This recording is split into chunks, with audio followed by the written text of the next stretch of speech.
నమస్తే, welcome to our channel. నేను సిరి. వేణుస్వామి చేస్తున్న వ్యాఖ్యల పైన చూస్తుంటే అతను ఎప్పుడు కూడా చూస్తున్న సెలబ్రిటీస్ మీద, పొలిటీషియన్స్ మీద వ్యాఖ్యలు చేస్తూనే ఉంటారు. వాళ్ళ జాతకాల గురించి చెప్తూనే ఉంటారు. అయితే దీని మీద రీసెంట్గా జరిగిన నాగ చైతన్య శోభిత ఎంగేజ్మెంట్ గురించి కూడా తను చెప్పడం జరిగింది. అయితే దీనిపైన టీవీ5 మూర్తి గారు అయితే నా వెంట్రుక కూడా పీకలేరని కొన్ని కామెంట్స్ అయితే చేశారు. అసలు ఎందుకు చేశారు, ఏంటి అనేది మనకు వివరించడానికి మనతో పాటు ఉన్నారు ప్రముఖ సీనియర్ జర్నలిస్ట్ జగదేవ్ గారు. నమస్కారం సార్. ఇప్పుడు చూస్తుంటే టీవీ5 మూర్తి గారు అయితే వేణుస్వామి నా వెంట్రుక కూడా పీకలేరు, మీరు ఏదైనా ఎలాంటి పూజలైనా చేసి నన్ను చంపేయండి అన్నట్టుగా తను మాట్లాడడం జరిగింది. ఎందుకు ఇలాంటి మాట్లాడుతున్నారు, అంటే ఎందుకు ఇంత ఫ్రస్ట్రేట్గా ఫీల్ అవుతున్నారు టీవీ5 మూర్తి గారు? అసలు టీవీ5 మూర్తి గారు అలా అనడంలో ఉద్దేశం ఏంటంటే, ఆయన అవహేళన చేశారని వేణుస్వామి గారిని, వేణుస్వామి యొక్క జ్యోతిష్యాన్ని అపహాస్యం చేశారు. అందుకు నేను శపిస్తాను, లేదంటే పూజలు చేసి మిమ్మల్ని అంతమొందిస్తాను అనే స్థాయిలో ఆయన మళ్ళీ రిప్లై ఇవ్వడం, ఇవన్నీ కూడా చూస్తుంటే అంటే నేను మంత్రము ఉంది, తంత్రము ఉంది, శాస్త్రము ఉంది, నేను దేన్ని లేదన్ను కొట్టిపడాను. కానీ భగవంతుని సృష్టిలో ఏదైతే భగవంతుడు పెట్టాడో ప్రతిదానికి ఒక పరమార్థం ఉంటుంది. ఎవడు పడితే వాడు వాడేస్తాను, ఎవడు పడితే శపించేస్తానంటే మరి భగవంతుడు ఎందుకు, సృష్టి ఎందుకు? అంటే ఇక్కడ నాకు ఇంకొక డౌట్ కూడా ఉంది సార్. ఏంటంటే ఇప్పుడు మామూలుగా ఎవరైనా తాంత్రిక పూజలు చేస్తున్నారు, ఊర్లలో తాంత్రిక పూజలు చేస్తున్నారు, లేకపోతే చేతబడులు ఇలాంటివి చేస్తున్నారు అంటే వెంటనే వాళ్ళని పట్టుకొని అరెస్ట్ చేయడమో, లేకపోతే అక్కడ ఉన్న జనాలు పట్టేసుకుంటారు. ఎందుకు మరి వేణుస్వామి మీద బహిరంగంగా సోషల్ మీడియాలో ఇలాంటి వీడియోలు పెడుతుంటే ఇంతవరకు కూడా ఆయన మీద ఎందుకు చర్యలు తీసుకోలేకపోతున్నారు పోలీసులు? ఎందుకంటే బహిరంగంగానే పెడుతున్నారు, సోషల్ మీడియా వేదికగానే పెడుతున్నారు. పోలీసులు యాక్షన్ తీసుకోవచ్చు డైరెక్ట్ గా, ఇది వాళ్ళ ప్రైవసీకి భంగం కలిగిస్తున్నా ఇలాంటివన్నీ కూడా. మీరు అనేది అర్థం. నేనేమంటానంటే ఇదే కాదు, వేణుస్వామి కాదు, గతంలో ఇంకొంతమంది, లేదంటే ఒక సమ్ఎక్స్ ఒక డైరెక్టర్ ఉన్నాడు. ఆ డైరెక్టర్ ఊరికే ఒక స్టేట్మెంట్ వదులుతాడు. చాలా మంచి డైరెక్టర్, చాలా పెద్ద స్థాయిలో ఉన్న డైరెక్టర్, చాలా మేధావి కూడా. ఓ స్టేట్మెంట్ వదులుతాడు, వదలగానే వెంటనే మన మీడియా మిత్రులు, electronic media, print media, social media especially పలానా ఎక్స్ అనే డైరెక్టర్ స్టేట్మెంట్ ఇచ్చాడు, దీనికోసమేనా దానికోసమేనా దీనికైనా, ఇంకా దాని మీద చర్చలు, డిస్కషన్లు. ఆ డైరెక్టర్ ఏం తెలుసా, సింపుల్గా చూసి నవ్వుకుంటుంటాడు, ఒక పిచ్చి వల్లారా నేను ఒక స్టేట్మెంట్ ఇచ్చాను మీరు కొట్టుకుంటున్నారా అని ఆడు ఎంజాయ్ చేస్తుంటాడు. ఆడికి ఆ ఛాన్స్ ఇవ్వద్దు అంటున్నాను నేను. ఎట్ ద సేమ్ టైం ఈ వేణుస్వామి అనే వ్యక్తి ఇంకా పచ్చగా 100 ఏళ్ళు ఉండాలని ఎవరైనా ఆశీర్వదిస్తారు. ఒకవేళ తెలిసినా కూడా బయటికి చెప్పకూడదు. నిజమైన సిద్ధాంతి, నిజంగా ఆడికి వాక్ శుద్ధి, ఇంట్యూషన్ పవర్ అంటారు, అది ఉన్నవాడు ఎవరైనా సరే. మా మిత్రుడు ఆచార్య అంట ఆయన చెప్పిన మాట ప్రకారం చెప్తున్నా, ఎవరైనా నిజంగా శుభం మంచి జరిగితే శుభం అని చెప్పొచ్చు, కానీ చెడు జరిగితే మాత్రం నో అని చెప్పకూడదు. అది శాస్త్రంలో మొదటి నియమం అన్నమాట. అందుకే ఏదైనా మనం ఆచార్య నేను ఇది ప్రయత్నం అనుకుంటున్నాను, ఊరికే అడుగుతుంటా సరదాగా, ఇది చేయొచ్చా అంటే చేయండి, ప్రయత్నిస్తే కష్టే పలండి, కాందే ఉంది, చేయండి అంటాడు ఆయన. ఒకవేళ అది అవ్వదని తెలిసినా కూడా, అవుద్దు అనుకుని తెలుస్తుంది అనుకోండి, శుభం, వెళ్ళండి అంటాడు. అది పద్ధతి. వద్దండి మీరు వెళ్ళొద్దు, వెళ్తే మీరు మర్డర్ అయిపోతారు, మీరు యాక్సిడెంట్ అయిపోతారు, ఇలా ఎవరైనా చెప్తారా? అది కరెక్ట్ కాదు కదా. సో అవన్నీ పక్కన పెడితే ఆయన ఏదో ఇంతకుముందు తెలంగాణలో 3వ కేసీఆర్ గారు వస్తారన్నారు, తుస్సు అయిపోయింది. అక్కడ జగన్మోహన్ రెడ్డి గారు వస్తారన్నారు, తుస్సు అయిపోయింది. ప్రభాస్కి ఇక సినిమాలు హిట్లే అవ్వన్నారు. సలారు, ఇప్పుడు కల్కి, సలార్ తర్వాత కల్కి, మధ్యలో రాధేశ్యామి ఏదో పోయింది, అది తుస్సు అయిపోయింది. తర్వాత ఎవరెవరో విడిపోతారు, ఏదో ఇవన్నీ పక్కన పెడితే శుభమాని పెళ్లి చేసుకుంటుంటే పెళ్లి కూతురు ముందు ఎక్కడ చచ్చిందిరా అన్నాడంటే ఎవడో వెనకడే ఒక మహానుభావుడు. శుభమాని పెళ్లి చేసుకుంటే పెళ్లి కూతురు ముండ ఎక్కడ చచ్చింది అంటే, ముండ అంటేనే విధవరాలని కదా అర్థం, తప్పు కదా పదం. అలాగా ఎవడో ఏదో అంటే లేని హైప్ని తెచ్చుకోవడం కోసం, లేని క్రేజ్ని తెచ్చుకోవడం కోసం, అందరి అటెన్షన్ తన వైపు పెట్టుకోవడం కోసం మేబీ ఇటువంటి ప్రయత్నాలు చేస్తున్నారేమో. నిజమైన శాస్త్రం తెలుసుకున్నవారు, నిజమైన సిద్ధాంతులు ఎవరు కూడా ఇట్లా కాంట్రవర్సీ జోలికి పోరు. వాళ్ళు అసలు జ్యోతిష్యం చెప్తున్నట్టు కానీ, లేదంటే వాళ్ళకి ఆ శక్తి ఉన్నట్టు కానీ ఎవరికి తెలియపరచరు, చెప్పాలని అనుకోరు.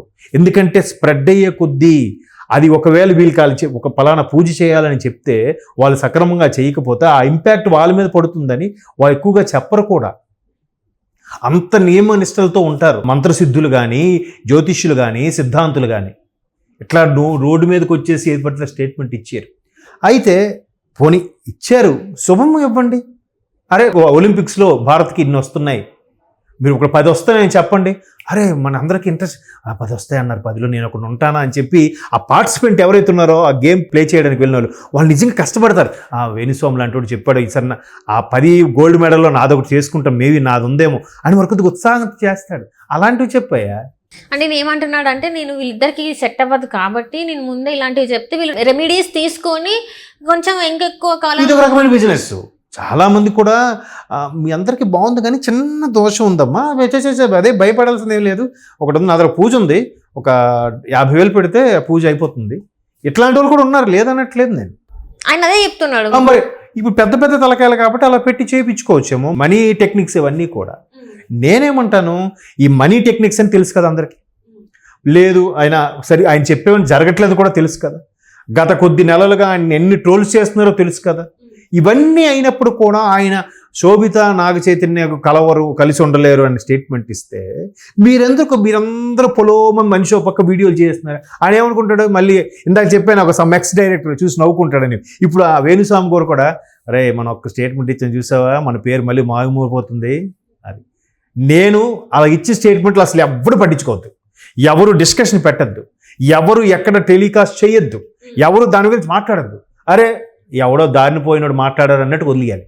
అప్పుడు ఇంకేం స్టేట్మెంట్లు ఇస్తాడమ్మా, ఇంకే స్టేట్మెంట్ ఎవరు పట్టించుకోడు కదా. ఆయన చెప్పాడు కదా, ఎన్నికలు అయిన తర్వాత నేను అసలు పొలిటీషియన్ జోలికి కానీ సెలబ్రిటీల జోలికి వాళ్ళ జాతకాల గురించి నేను మాట్లాడను, సారీ అని చెప్పాడు. నేను చూశాను ఆ వీడియో. మళ్ళీ ఇప్పుడు ఇచ్చాడంటే అర్థం ఏంటి, మళ్ళీ జనాల్లో ఆయన పేరు వినబడాలి, నానుతూ ఉండాలి. రేపు మప్పు రాజ్యసభ ఎంపీ అవుతాడో లేదా ఎమ్మెల్సీ అవుతాడో ఎవరికి తెలుసు. ఆయన ఇవన్నేమో తెలియదు కానీ బిగ్ బాస్ లో వెళ్ళడానికి ఇదంతా చేస్తున్నాడు అని చెప్పేసి కూడా వార్తలు. మేబీ అమ్మా ఆయన నేమ్ ని క్రేజ్ ని అలా తెచ్చుకుంటున్నాడు. ఆయన గుడ్ ఆర్ బ్యాడ్ జనాలకు వెళ్ళిపోవాలి, అది కాన్సెప్ట్. మరి మీరందరూ ఎందుకు ఇట్లా వీడియోస్ చేస్తారు, చెయ్యొద్దు. నేనేమంటున్నా, అందరూ మీడియా ప్రతినిధులకు కూడా సోషల్ మీడియా రిక్వెస్ట్ చేసేది ఏంటంటే, ఇట్లాంటి ఎవరైతే అశుభం పలుకుతున్నారో, నూరేళ్ళు పచ్చగా ఉండాల్సిన వాళ్ళ మీద అలాగే అంటే ఇలాంటి బురజల్లే ప్రయత్నం చేస్తున్నారో వీళ్ళ గురించి అసలు మీరు ఏ డిస్కషన్ పెట్టద్దు, ఏ వీడియోలు చెయ్యొద్దు. నెక్స్ట్ ఆడు ఇంకేం స్టేట్మెంట్ ఇస్తాడా, ఇచ్చాడంటే ఇచ్చాడా ఏమోరా నాకు తెలియదు అన్నలా ఉండాలి జనాల్లో. అప్పుడు ఇంకేమవుతాడు, తెరమరుగైపోతాడు. తెర మీద ఉండడం కోసమే ఈ ప్రయత్నాలన్నీ కూడా. ఎవరైనా సరే, ఈయననే కాదు, ఎవరైనా సరే. అంటే గతంలో చూసుకున్నట్టయితే రామ్ చరణ్ గారి పాప పుట్టినప్పుడు కూడా పుట్టిన పసికందు జాతకాన్ని కూడా ఆ టేబుల్ మీద చేసేసి అది కూడా చేసుకున్నాను. ఏమంటున్నాను, అసలు ఇవన్నీ మనం చేయడం వల్లే వాళ్ళు చూస్తూ హ్యాపీగా ఫీల్ అవుతున్నాడు. అమ్మ నేను అనుకున్నది తెచ్చి వేయింది. ఇప్పుడు ఒక వారం రోజులు కొట్టేసుకుంటారు కదా అందరూ. డిస్కషన్లు, మీటింగ్ల మీద మీటింగులు, చర్చల మీద చర్చలు, సోషల్ మీడియాలో వైరల్, థంబ్నెయిల్స్, పేపర్కి, టీవీల్లో గెస్ట్లు పిలిచి డిస్కషన్లు, శాటిలైట్ ఛానల్లో డిస్కషన్లు. అయిపోయిందిగా. ఎంత ఖర్చు పెడితే అంత పబ్లిసిటీ వస్తుందమ్మా ఆయనకి. మళ్ళీ మొత్తానికి అయితే నిలవాలనుకున్నా నిలిచాడు.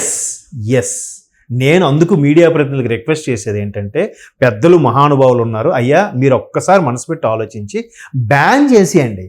అటువంటి వ్యక్తుల విషయంలో ఏది వచ్చినా చర్చలు పెట్టద్దు, అసలు న్యూస్గా వెయ్యొద్దు. అప్పుడు ఏం చేస్తారో చేసుకోండి. ఫ్రీగా వస్తుంది కదమ్మా పబ్లిసిటీ, మనం చేస్తున్నాం.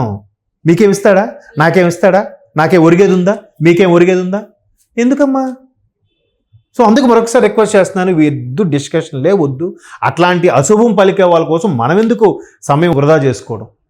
ఒకవేళ నిజంగా వాళ్ళ జాతకరీత్యా అలా ఉంటే, నిజంగా అంత పవర్ ఉంటే ఈ వీళ్ళు ఎందుకు శపిస్తాడండి, ఎవరు శపించడు. అందుకే మూర్తి గారు ఏమన్నారు, నాకు ఇది కూడా పేకలు అని చెప్పి చూపించాడు లైవ్లో ఆయన. మరంతే. ఇంతకుముందు కూడా ఒక వ్యక్తి, ఒక నాస్తికుడు ఇలాగే వేణుస్వామి గారు మాట్లాడితే, ఈయన తర్వాత డిస్కషన్లో చెప్పారు కూడా వేణుస్వామి గారు, నేను వాడి కోసం ఒక గుమ్మడికాయ కొట్టాను, ఏదో సంథింగ్ పూజ చేయించాను, ఆడి దెబ్బకి ఆస్ట్రేలియాకి వెళ్ళి పడ్డాడు, ఇప్పుడు మళ్ళీ ఆడు కనబడమే లేదు, నా పవర్ అంటే అలాగ ఉంటుంది అన్నట్టుగా ఏదో చెప్పాడు ఆయన. చేసుకొని అన్ని విషయాల్లో ఇది జరగదు. ప్రతి ఒక్క జన్మకి ఒక కారణం ఉంటుంది, ప్రతి ఒక్కడికే ఆడి కర్మ ఫలితం ఉంటుంది. ఆడు చేయగానంటే విధి ఎందుకు, కర్మ ఫలితం ఎందుకు, భగవంతుడు ఎందుకు. కాబట్టి మీరు దయచేసి అలాంటి వాళ్ళ మీద మనం డిస్కస్ చేయొద్దు, వాళ్ళ పబ్లిసిటీ అనవసరంగా క్రేజ్ తీసుకురావద్దు. It's my humble request.